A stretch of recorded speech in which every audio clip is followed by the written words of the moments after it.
গত 5 আগস্ট শেখ হাসিনা দেশ ত্যাগ করায় সরকার পতনের খবরে আনন্দ উল্লাসে চট্টগ্রামের বিভিন্ন স্থানে ভাঙচুর ও হামলার ঘটনা ঘটে।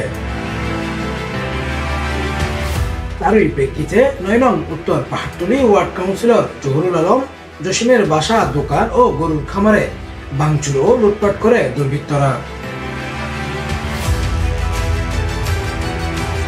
ক্ষতিগ্রস্ত পরিবারের দাবি, দুর্বৃত্তরা হামলা চালিয়ে তাদের প্রায় 10 থেকে 12 কোটি টাকার সম্পদ লুট করে নিয়ে যায়। অন্যদিকে কাউন্সিলর জসিমের এক দোকানে ভাঙচুর চালিয়ে প্রায় 15 লাখ টাকার সিমেন্ট লুটপাট করে নেয় দুর্বৃত্তরা।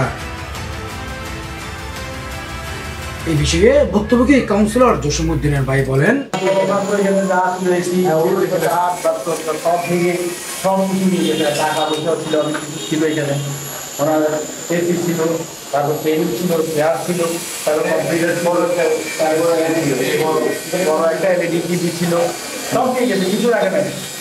সবার সাথে একটা একত্রতা ছিল, ওনার সাথে কারোর সাথে কোনো বিবাদ ছিল কেউ ওনারা, কিন্তু এই কাজটা কেন করলো, কি জন্য করলো, তারা সেটা আল্লাহ ঘুরে জানে।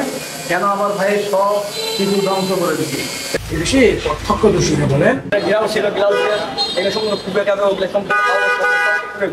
আমরা এক স্টিল এখানে ছিলাম ভাই, ওনারা তো তোমরা এগুলো মাথা দেয় না, অস্ত্র ওনার তাই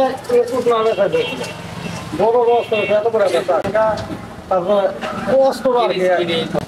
আমরা কতটা আসছিলাম তখন মিছিল দিয়ে দিক দিয়ে করতেছে, তখন আসি ধুম করে ছিল এদিক দিয়ে আর মিছিলের দিক দিয়ে দাঁড়া ছিল। তো হঠাৎ করে আসি ধুম করি এটা জিজ্ঞেস করছে কি একটা দিকে সব ধুম করে পরে সব ছেলে গেছে এরকম এদিক করে আমরা চলে গেছিলাম।